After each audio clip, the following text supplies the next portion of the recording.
Emergency के दौरान jail जाने वाले और सरकारी यातना झेलने वाले लोगों को भाजपा सम्मानित करेगी। इस बात की जानकारी गिरिडीह के पूर्व विधायक निर्भय शाहबादी ने मकतपुर स्थित अपने आवासीय कार्यालय में गुरुवार को एक प्रेस वार्ता के माध्यम से दी। इस दौरान श्री शाहबादी ने बताया कि 25 जून 1975 को तत्कालीन प्रधानमंत्री स्वर्गीय इंदिरा गांधी ने पूरे भारत में आपातकाल सेवा लगा दी थी, जिसमें कई लोगों को काफी नुकसान झेलना पड़ा था। इसी को लेकर शुक्रवार को गिरिडीह के ऐसे लोगों को सम्मानित किया जाएगा जो इस आंदोलन के लिए जेल गए थे और कष्ट झेले थे। इन तमाम लोगों की पहचान की जा रही है। उन सभी को पचम्बा रोड के हरिचक में स्थित भारतीय जनता पार्टी के कार्यालय में सम्मानित किया जाएगा। पूर्व विधायक ने बताया कि तत्काल इमरजेंसी सेवा लगाने के बाद कई लोग बेघर हो गए थे। उन्होंने कहा कि उस समय के वर्तमान सरकार ने अपने पॉलिटिकल करियर को बचाने के लिए यह आपातकालीन सेवा लगाई थी। इस दौरान विपक्ष के नेता, सैनिक, सेना, प्रेस सबके ऊपर प्रतिबंध लगा दिया गया था। इसका एकमात्र मकसद यह था कि अपने वजूद को बनाए रखें। इस दौरान कई लोगों के साथ अन्याय व कईयों को जेल भेजा गया। बताया गया कि इस दौरान स्वर्गीय जयप्रकाश नारायण के नेतृत्व में छात्र आंदोलन का गहरा प्रभाव देखने को मिला था। छात्र आंदोलन पूरे भारत में चलाया गया, तब जाकर 2 साल के बाद इस इमरजेंसी सेवा को हटाया गया। बताया गया कि कांग्रेस सरकार द्वारा इस तरह अचानक आपातकालीन सेवा लगाने के कारण देश को काफी नुकसान सहना पड़ा। इस प्रेस वार्ता में भाजपा नेता सुभाष सिन्हा, नवीन सिन्हा, संजय सिंह, संजीत सिंह पप्पू, संदीप डंगाइत, संत कुमार लल्लू, रंजन सिन्हा, हरविंदर सिंह बग्गा, प्रकाश दास आदि कई लोग उपस्थित थे। भारत के इतिहास में और इसके लोकतंत्र के समाप्त करने के लिए आपातकाल स्वर्गीय इंदिरा गांधी जो तत्कालीन प्रधानमंत्री थी, उन्होंने थोपने का काम किया। आपातकाल लगाने का अधिकार केंद्र सरकार को है, इसकी धाराएं हैं, लेकिन कोई अपने पॉलिटिकल कैरियर को बचाने के लिए देश की जनता के ऊपर में अगर आपातकाल थोपता है तो एक तरह से देश की जनता के साथ अन्याय करने का काम। उस आपातकाल की याद करते हैं तो आज भी दिल दहल जाता।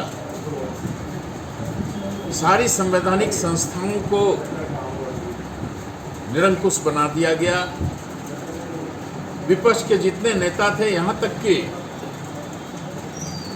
पॉलिटिकल नेता से बाहर भी जुडिशरी, सेना और हमारे सैनिक, प्रेस सबके ऊपर में प्रतिबंध लगा दिया गया, सिर्फ अपने वजूद को बचाने के।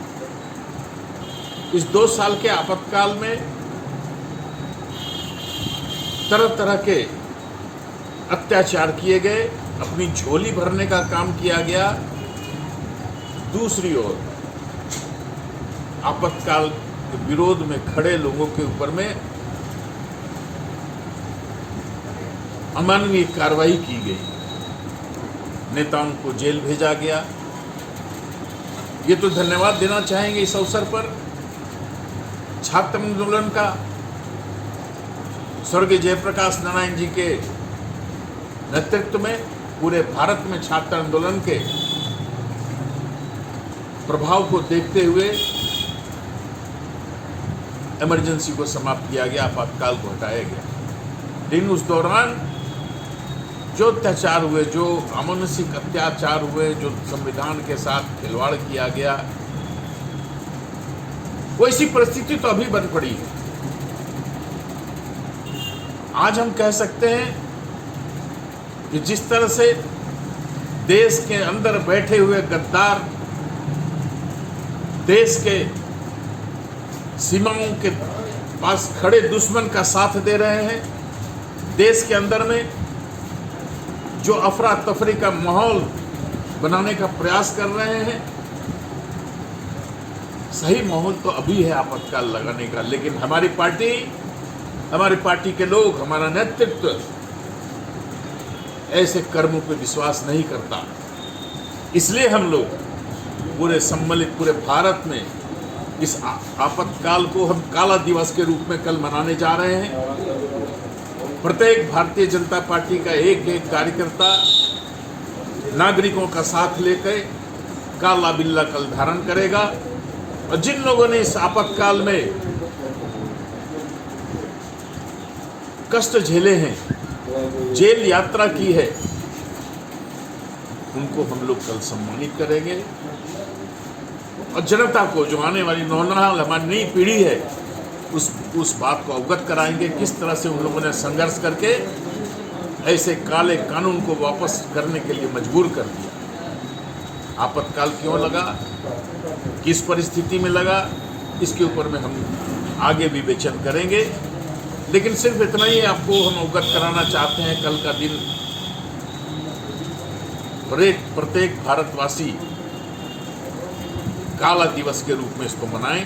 यही प्रार्थना अनुरोध करने के लिए आपको हम आमंत्रित किए हैं। बहुत बहुत